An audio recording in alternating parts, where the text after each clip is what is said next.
प्रिय संस्कृत मित्राणी, नमो नमः। राम राम, सत श्री अकाल। कैसे हैं आप? आशा करती हूँ ठीक होंगे। दोस्तों, लास्ट वीडियो में हमने यण संधि का अध्ययन किया था। इस बार हम आयादी संधि का अध्ययन करेंगे। तो हर बार की तरह इस बार भी प्रश्न उठा लेते हैं। एच अर्थात क्योंकि एच से ही हमारी ये आयादी संधि सिद्ध होगी। सूत्र आया एचो अयवायावः। एचो अयवायावः। एचो जो दिख रहा है एक्चुअली में वो एचह है। इसमें विसर्ग का ओ होने की वजह से हमें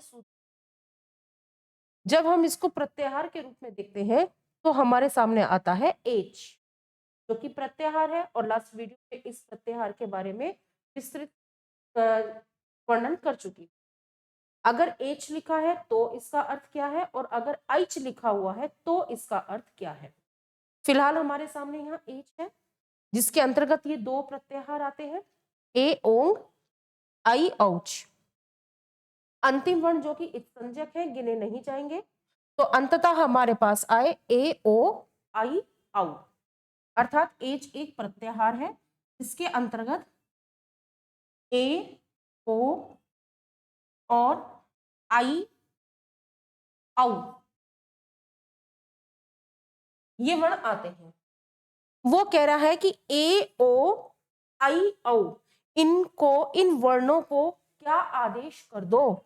ये देखिए आगे लिखा हुआ है अय वा या, अर्थात इन ए ओ आई औ को अय, अव, आय, आव ऐसे आदेश कर। अब देखिए अगर मैं इसे अय अव आय आव को अगर मैं मिला देती हूँ, देखिए जैसे मैंने यहां लिखा अय, इसको अय को मैंने सीधा यहाँ कॉपी कर दिया अय, ऐसे ये अर्ध व्यंजन के रूप में है।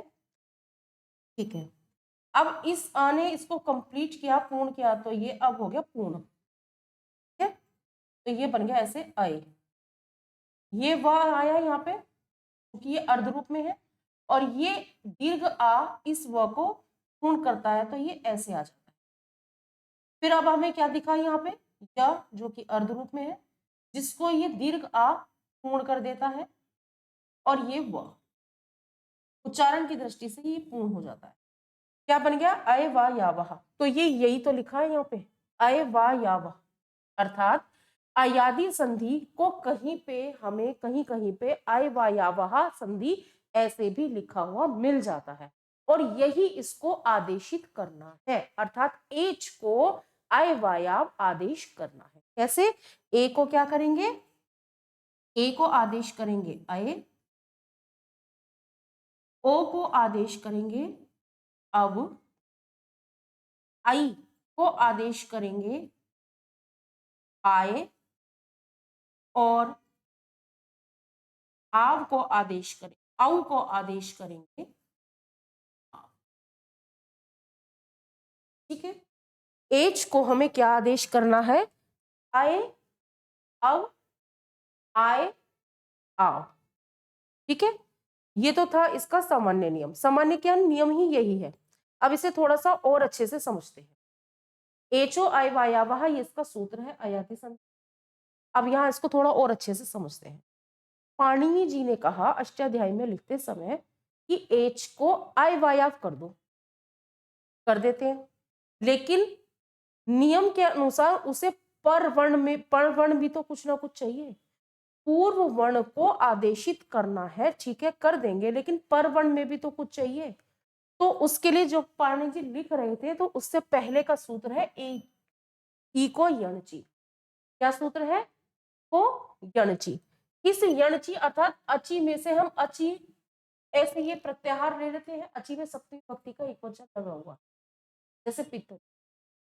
तो जब हम इसको प्रातिपदिक लेते हैं तो हमारे पास आता है अच। अच और अच का क्या अर्थ है? फिर वही, मैंने, जिनको नहीं पता है ये आप लास्ट वीडियो देख लीजिए।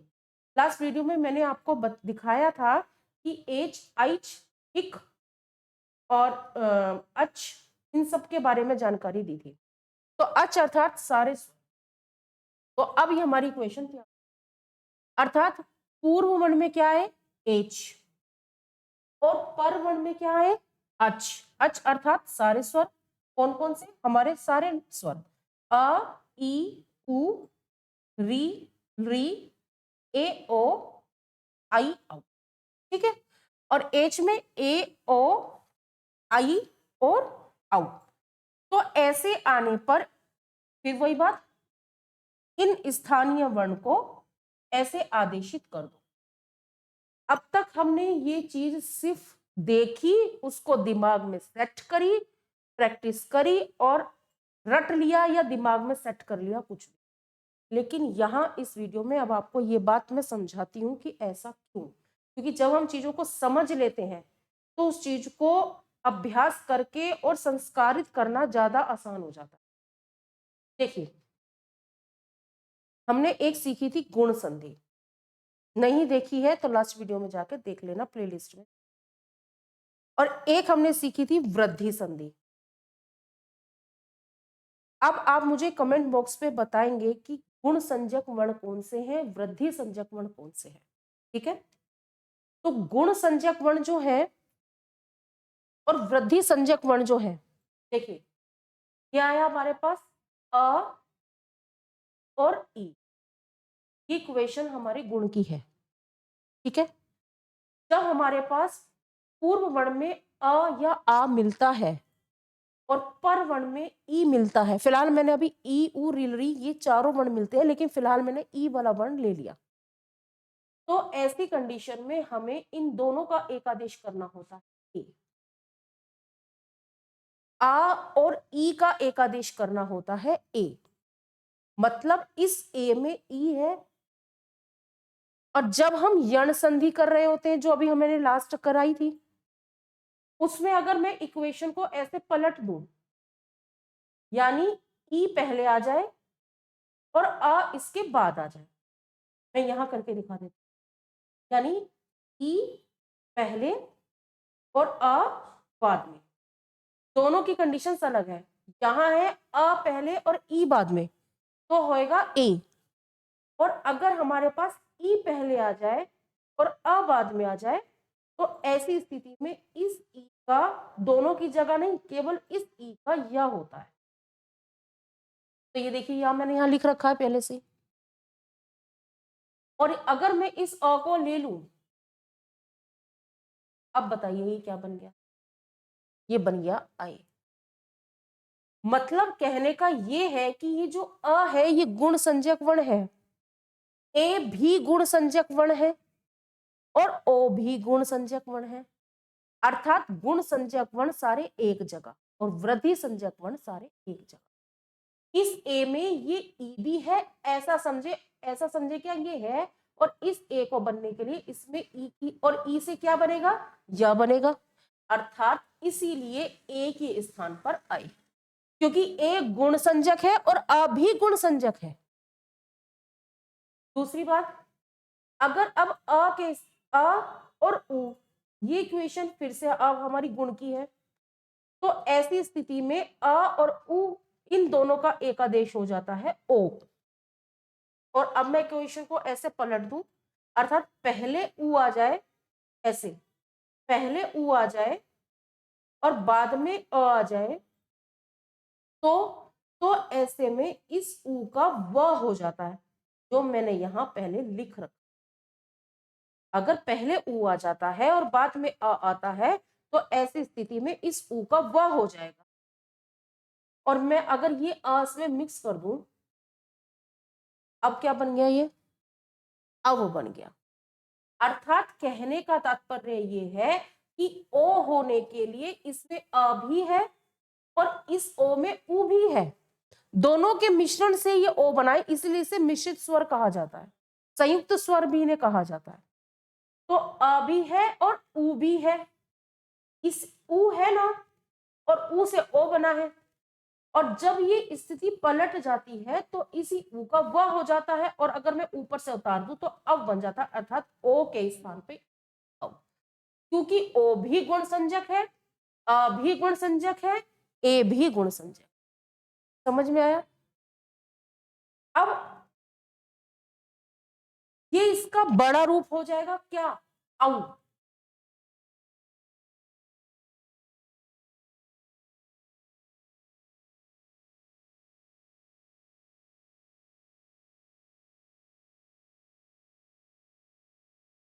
अगर मैं इसी को ऐसे लिख दूं आ, और ऊपर से व कॉपी कर लूं, ये क्या है ये वृद्धि संजक है। और ये वृद्धि संजक तभी आएगा जब इसे इसके आगे खुद वृद्धि मिलेगा, अर्थात वृद्धि होने पर वृद्धि हो जाएगी, अर्थात वृद्धि वर्ण मिलने पर वृद्धि वर्ण आ जाएगा, और गुण वर्ण मिलने पर गुण वर्ण आ जाएगा। गुण वर्ण है तो गुण वर्ण आया।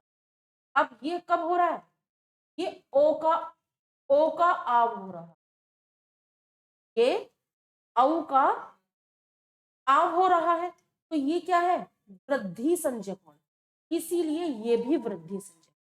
अर्थात कहने का तात्पर्य ये है कि ए ओ और अ ये गुण संजक है, इसीलिए इसके आगे जो बन के आया आए और अब आया, और आई और औ वृद्धि संजक है, इसीलिए इनके आगे क्या आया आ, अर्थात आए और अब।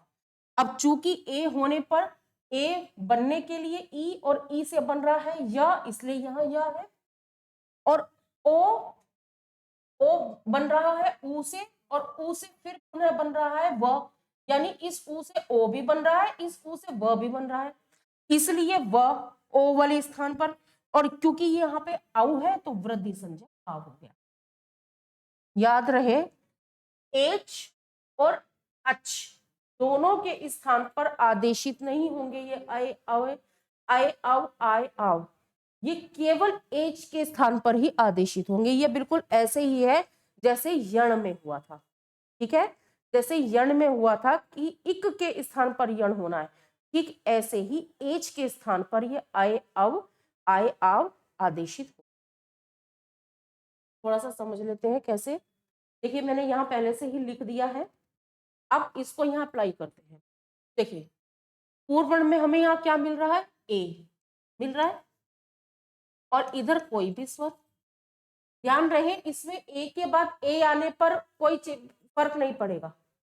जैसे हमें गुण में ई के बाद यण में ई के बाद ई आने पर फिर हम दीर्घ में जंप कर रहे थे, ऐसा यहाँ कुछ नहीं है।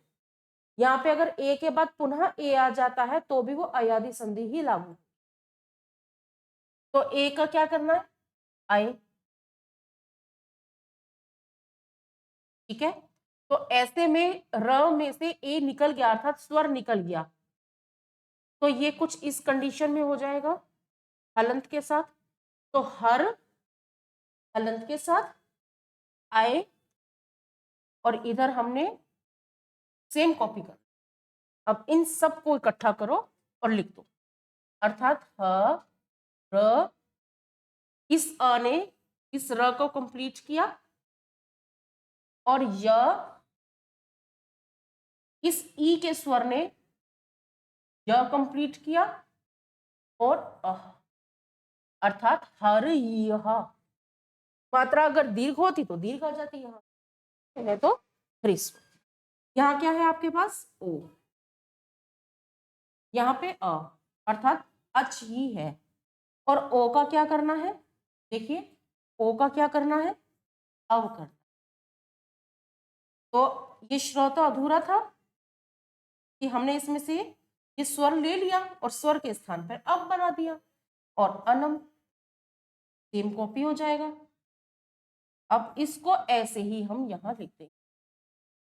देखिए सब मिला देते हैं। इस अ ने ये श्र को कंप्लीट किया, श्र, इस अ ने व को कंप्लीट किया, व, और नम, अर्थात श्रवणम। दई अर्थात आई, देखिए दो पाई है ना, और दो पाई के लिए ये रहा आई, क्या बनेगा आई। तो आई के स्थान पर आए, और जब हमने स्वर निकाल दिया व्यंजन में से तो ये व्यंजन इस रूप में आ, और ऊपर से अख सेम कॉपी हो जाएगा। अब इन सब को जोड़, द, ये आ इसको पूर्ण कर देता है, द को, इसने इसको कंप्लीट किया, अ ने य को कंप्लीट किया, य, और अर्थात दायकः। ठीक है, अब भौ, इसमें क्या है, औ ना, और यहाँ पे क्या मिला आपको, तो औ किस में से निकाला, भ में से, अर्ध रूप में आ गया। और औ का क्या करेंगे, देखिए औ का क्या करेंगे, आव। तो अब इन सब को मिला दीजिए, अर्थात इस अ ने, दीर्घ आ ने भ को पूर्ण किया ऐसे, हाँ, वो अर्ध रूप में। अब यहाँ क्या है, स्वर के रूप में, ऊ स्वर के रूप में हम ऊ लगा दें और क, अर्थात भावुकः। यानी कि यहाँ आदेशित होंगे आए अब, आए आव कब, जब आपको पूर्ण वर्ण में ए, आई, ओ, आओ, आउ ये मिलेंगे। ठीक है, थोड़ा सा इसका अभ्यास कर ले। यहां लिख देती हूं, ए का आई, ओ का आव, आई का आय, और आउ का आव। ठीक है, तो तस्यई दो मात्राएं हैं। देखिए ये मात्रा जब हम मिलेंगी तो इस रूप में मिलेंगी, ऐसे मात्राओं के रूप में ये हमें ऐसे मिलेंगे, और वर्ण के रूप में इस तरीके। तो अब यहाँ देखिए दो मात्राएं हैं ई की, ये, और इसके स्थान पर हमें आय करना है। तो त, स, य, ठीक, अभी मैंने यहाँ पे रोक दिया, आई निकाला, और आई के स्थान पे हमने क्या किया, आय। ये आय ऐसे का ऐसे ही शिफ्ट करना है, ये, ठीक है। अब ईमानी में से ई कौन सी मात्रा है, ह्रस्व मात्रा। तो अब ह्रस्व मात्रा को हम लगा देंगे और मान, तो हमारा संधि पद बन के आया तस्यामि मानी। तस्यामि मानी, ये कौन सी संधि है, ये अयाति संधि है। इस संधि को करने वाला सूत्र कौन सा है, एचो आई वायावहा। तस्यामि मानी का संधि विच्छेद पद क्या होगा, तस्यै धन इमानी। ठीक है, इस तरीके से प्रश्न उठ जाते हैं। श्री यई, फिर से आई, देखिए इस तरीके से ये मात्रा के रूप में, और इसका क्या करेंगे हम, आय। तो श्री को तो नहीं छेड़ना ना, उसके पर हम कॉपी कर देंगे। ठीक, अब य वर्ण तो लिखा जाएगा, उसमें से स्वरों के साथ ही तो आदेशित हो रहा है, व्यंजन तो हम छेड़ ही नहीं रहे, कॉपी कर रहे हैं लगे हाथ। तो आई का आय, मतलब ये आय का दीर्घ अ इस य को कंप्लीट करता है, पूर्ण करता है। ये बन गया आपका आ, फिर से य। अब देखिए यहाँ पे ये हलंत है, मतलब इनको सपोर्ट मिलेगी पीछे से, बैक से स्वर की, और इसको कहाँ की स्वर कौन सा मिला यहाँ पे, ए। अब ये या कंप्लीट हो सकहा, अर्थात श्रियायुत्सकः, श्रियायुत्सुकः, श्रियायुत्सुकः। इसमें संधि कौन सी है, अयादि संधि। किस सूत्र से है, एचो आई वायावह सूत्र। इसका संधि विच्छेद पद क्या होगा, श्रियई उत्सुकः। बस अब इस तरीके से ये सारे करते चले। रात्रौ क्या मिला हमें, औ, देखिए औ ये रहा, औ के स्थान पर क्या करना है, आव करना है। तो रा त्र, अब इसको आ ऐसे, व, इस व को कंप्लीट किया, इस आ ने आ। अब चूंकि हमें यहाँ पे दीर्घ मिल रहा है, तो दीर्घ ही लिखेंगे, और गतः, रात्रा व गतः। ठीक है, वो औ, ओ के स्थान पर क्या करेंगे, अव करेंगे। तो ग, इसको पूर्ण किया, ये देखिए ये अस्वर दिख रहा है आपको, ये अस्वर इस ग को कंप्लीट करेगा, ये व जो कि अपूर्ण है, और इस अर्ध व्यंजन को पूर्ण करेगा ये ईश्वर, दीर्घ रूप में है तो दीर्घ मात्रा चढ़ जाएगी, और शह, तो बन गया गवी शह। तऊ, आऊ, आऊ में ये देखिए आव। तो अब ये इतना करने पर खुद से अब पता लग जाता है कि हमें यहाँ पे आए करना है, आए करना है, अब करना है या आव करना है। तो ता व, ये अ इसको पूर्ण करेगा त्र, तावत्र। अब फटाफट कर देते हैं। द आई का, आई का आए, तो आए और स्वर ने इसको पूर्ण किया कह, अर्थात दा या कह।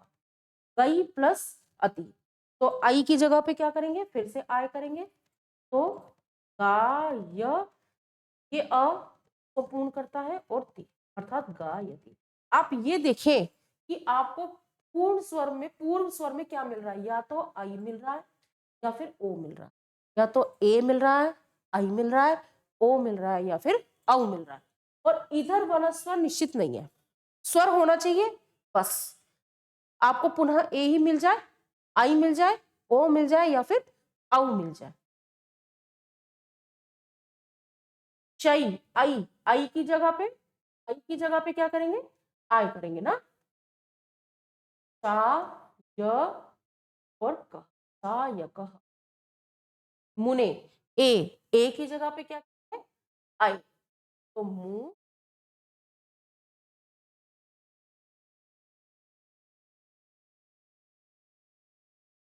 मुंह, न, अब आई करना है, ये रहा आए, और इस ए ने इसको पूर्ण कर दिया, तक मुने। ओ की जगह पे क्या आएगा, औ। अब हाँ, और ए, अब ए की मात्रा अब इसमें हम इस रूप में चढ़ाएंगे, क्योंकि हमें हमें ए एक पाई के रूप में, च, कवे, हाँ, ओ की जगह पे अब, तो प, व और ह्रस्व ई, ये रहा ह्रस्व ई और त्रप, अर्थात पवित्रम, पवित्रम। कवे, व में क्या है, ए, और ए हमें ए के स्थान पर आए करना है, तो क, व, तेरा अ ने इसको कंप्लीट किया, और इसके आगे क्या बनेगा हमें, ए, क, व, य और ए की मात्रा, क, व, ये गई। अब इसको आप खुद से बनाएंगे और मुझे कमेंट बॉक्स पर लिख के देंगे। तो ये थी आपकी अयादी संधि। अब इसके बाद हम नेक्स्ट वीडियो में पूर्व रूप, पर रूप और आपका प्रकृति भाव, ये तीन रहती है। तो नेक्स्ट वीडियो में हम पूर्व रूप के बारे में अध्ययन। दोस्तों आज के लिए इतना ही। मैं करती हूँ, आशा करती हूँ ये वीडियो आपके लिए इंफॉर्मेटिव रही होगी, आप जानकारी ले रहे होंगे। आगे के लिए लगातार देखते रहें। धन्यवाद।